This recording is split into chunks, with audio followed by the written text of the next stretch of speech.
ہمارے مدرسوں میں اور اداروں میں طالب علم آ کر انسانوں کے پڑھتے ہیں، جنات بھی آ کر پڑھتے ہیں، اور وہ جنات کبھی تو غیر محسوس آ کر بیٹھتے ہیں، اور بہت سی مرتبہ وہ انسان کی شکل اختیار کر کے آ کر داخلہ لیتے ہیں، اور کئی سال وہ انسان بنے رہیں گے اور پڑھ کر چلے جائیں گے اور پتہ نہیں چلے گا کہ یہ جن تھے، اور کبھی کبھی اس کا پتہ چل جائے گا۔ ہم نے اپنے دارالعلوم دیوبند کا، آپ کا دارالعلوم دیوبند جو ادارہ ہے ہندوستان کا، وہاں کا یہ قصہ ہم نے اپنے اکابر سے سنا۔ ایک وہاں بہت بڑے بزرگ گزرے تھے، حضرت مولانا شیخ الادب مولانا اعزاز علی صاحب رحمۃ اللہ علیہ، بہت بڑے زبردست استاد تھے، وہاں کے بڑے بزرگوں میں، بڑے محقق علماء میں ان کا شمار ہے۔ وہ ناظم تعلیمات تھے۔ ناظم تعلیمات کے معنی ہے تمام طلباء کا نظم و کنٹرول ان کے پاس تھا، اور وہ اتنے منتظم تھے کہ رات میں آدھی رات کو اٹھتے تھے، اور آدھی رات کو اٹھ کر کے پورے بورڈنگ کا سروے اکیلے گھومتے تھے اور دیکھتے تھے۔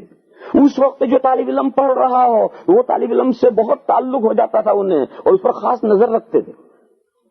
تو رات میں چپکے سے اٹھ کر کسی نہ کسی وقت پورے بورڈنگ میں گھومتے تھے۔ ان کا قصہ ہم نے سنا کہ ایک کمرہ تھا، اس کمرے کے پاس سے حضرت گزرے تو کمرے کا دروازہ بنے، اور اس کی چھوٹی سی کھڑکی ہے، احاطہ مولسری میں ایک چھوٹی سی کھڑکی ہے، ایک کمرہ ہے، احاطہ مولسری ایک دروازہ ہے، وہاں سے دائیں بائیں گھومتے، تو بائیں جہاں گھومتے ہیں وہاں ایک کمرہ ہے، اس میں ایک ہی طالب علم رہتا ہے، اور اس کا دروازہ ہے، اور پاس میں ایک چھوٹا سا کھڑکی ہے، تو چھوٹی سی کھڑکی کھلی تھی، دروازہ بند تھا۔ تو حضرت جب وہاں سے چلے تو کھڑکی سے حضرت کی نظر اندر پڑی، تو اندر ایک کتاب ہے مختصر المعانی، ہمارے یہاں بڑی مشکل کتاب سمجھی جاتی ہے، تو وہ کتاب یوں کھلی پڑی ہے، اور دو سانپ یوں اس کے اوپر دیکھ رہے ہیں، ایک سانپ یوں کھڑا ہے، ایک سانپ یوں کھڑا ہے اس کتاب کے اوپر۔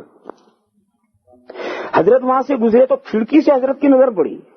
تو کتاب کھلی ہے اور دو سانپ ہیں، ایک یوں کھڑا ہے اور یوں فن چڑھا کر کے دیکھ رہا ہے، اور ایک یوں کر کے یوں دیکھ رہا ہے۔ حضرت نے جا کے کنڈا بجایا، دروازہ تو بند تھا، نوک کی، کنڈا بجایا تو فوراً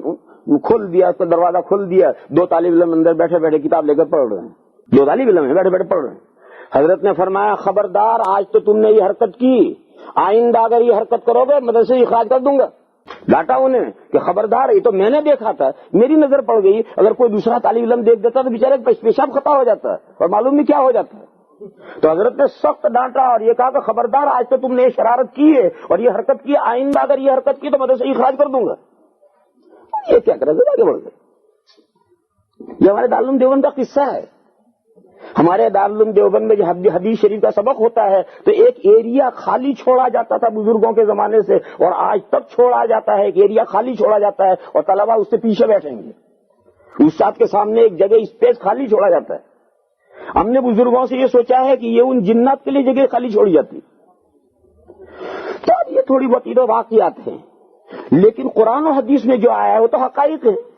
قرآن و حدیث میں جو آیا وہ تو حقائق ہیں، یہ تو واقعات ہیں، واقعات بہرحال واقعات ہوتے ہیں، واقعات کی کوئی زیادہ گارنٹی نہیں لی جا سکتی ہے، لیکن قرآن و حدیث میں جو آیا ہے وہ تو پتھر کی لکیر ہے۔ لہذا جنات کے بارے میں جو کچھ قرآن و حدیث میں جتنا بتلایا گیا ہے اتنی ہی معلومات ہم رکھتے ہیں، اس سے زیادہ آپ جو سوال کریں اس کا جواب دینے سے ہم معذور ہیں،